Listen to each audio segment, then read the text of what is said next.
Am I overreacting by dropping out of my BFF's wedding?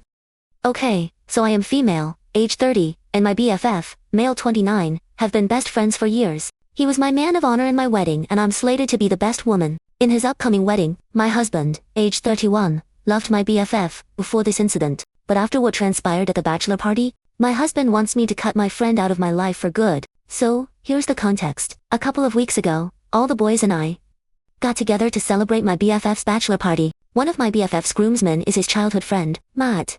We used to have feelings for each other back in the day, but it was short-lived, and not much to write home about. Now, this man is happily married, or so I thought, and so am I. We haven't spoken in 8 years, so I wasn't sure how it would go, but it honestly seemed like it's no big deal. The first day everyone was just vibing and catching up. It was nice to just hang around the Airbnb and just relax. The second day was a lot of fun, too. We went out and did activities as a group, went back and chilled for a bit, then got ready to go out. This is when things started to get a little bit weird. Matt started to stare a little too long, and be a little too focused on making fun of me. I played it off as him being drunk. We went out, and it seemed to get worse. Matt made a point to talk to me about literally anything. My BFF, about my BFF's fiancé, my husband. He was never far away from me. He kept getting more ballsy with what he was saying. He called me a good girl. At one point when I finished my first beer of the night, BTW, I don't really drink, because I have epilepsy, so I'm a 1 or 2 beer kind of gal. I don't ever get drunk. I tried to make it a point to talk to other people, just to get some space. I thought that he was just being drunk. I tried not to read too much into it, so I just wanted to avoid it. He stayed in my vicinity the whole night, and I tried to keep distance because while I was trying not to read into it, I am not an idiot. So, we get back to the Airbnb and me, my BFF Matt, and 2 other groomsmen sit around, just eating leftover pizza and bullshitting like the old days. I then decided to call it a night, and then said to everyone, I need to go call my husband. He's way better company than you, fugs. And then I went to my bedroom with laughs behind me. Now, when I organized the bachelor party with the co-best man, Miles, we made sure that we got a place with enough beds so that I got a room to myself. While I adore my friends, I don't share a bed with any man other than my husband, and they don't share a bed with any woman other than their wives.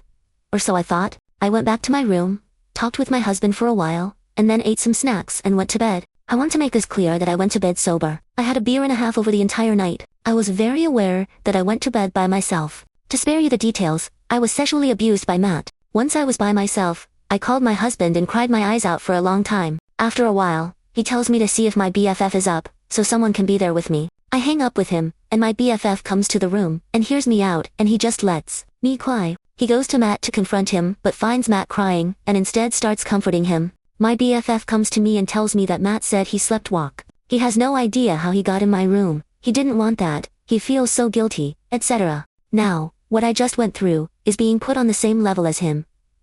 Sleepwalking, and waking up in my bed. The way my BFF was talking made it seem like maybe I should just let it go. So, I mope for a chunk of the day, and Matt is moping too. I can tell that it's making my BFF uncomfortable, so I just decided to disassociate a little, and extend an olive branch to Matt so my BFF can enjoy his bachelor party. I try to act as normal as possible while crawling in my skin. Matt pulls me aside and profusely apologizes. He refers to the version that walked into my room as, that guy, completely separating it from himself, that those weren't his actions or his intentions, and he was so mad at that guy for ruining us being friends again, and I start to believe it. That maybe he's not a bad guy, that he didn't mean it, and I try to let it go. The next day I fly home and I see my husband and I break down in the car. It hurts, it's setting in the gravity of the situation, and I'm a wreck. I feel gross, I feel tainted, I feel violated. But thank goodness for my perfect, amazing, supportive, loving husband. He has been my rock through everything.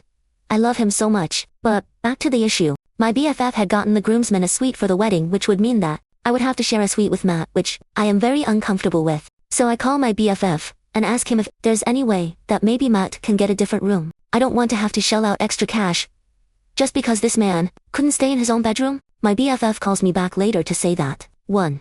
He won't ask Matt to get a separate room because he's also broken up over this accident, and 2, they've already bought the suite so that all of the groom's party can be in one spot, so they don't want to change it. 3. That if my husband starts anything at the wedding when he sees Matt, then they will cut us out of their lives. We went back and forth a little more, but I feel very broken up over how he's treating this. He hates seeing me hurting, but him and his fiancée don't want this to affect the wedding. That he always has my back. But this is a big day for them. He told me that he understands if I don't want to come to the wedding if it makes me uncomfortable. That it's just a day and he doesn't want me to ever put myself in a situation that makes me uncomfortable for his sake. I don't feel super at peace with conversation, and I tell him we can talk more next week, but he is where we currently are. I'm absolutely livid. Here's what I finally reasoned out. 1. Matt knew he had an issue with sleepwalking apparently, and he didn't think to tell anyone. 2.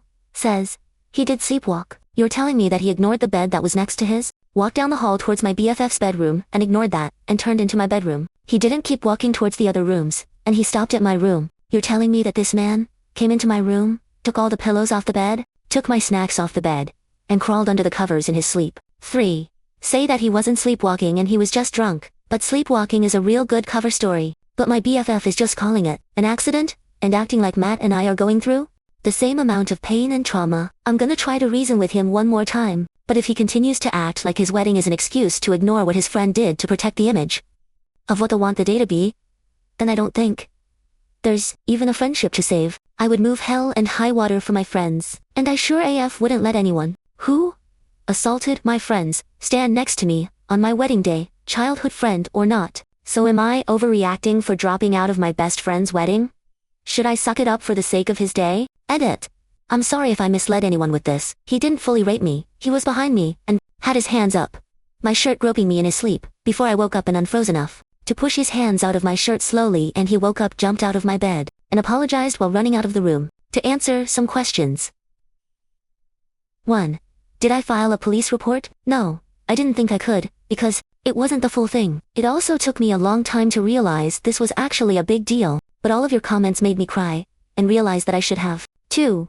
Am I healing? Yes. I've been in therapy with a good therapist finally, and it's been helping. I had a bad run for a little bit with the first therapist saying, well, it was only groping, so it could have been worse, and the next saying, why were you at a bachelor party anyway? But I've got a really good therapist now, and I have an amazing husband who is nothing but supportive. Edit to this. I wasn't entirely accurate about this. I was talking through an app and following some self-therapy guidelines. That was my good therapist. I was trying to protect my peace and not have to go through that again with another person. But I decided to move on to finding an actual therapist to have sessions with after this. So, good therapist wasn't accurate by normal standards. Thanks for helping me realize that an actual therapist would be best even if the first two sucked. 3. Me. Am I still friends with my BFF? No. I'm not going to the wedding, and we're not friends anymore. You guys really helped me see how messed up all this was.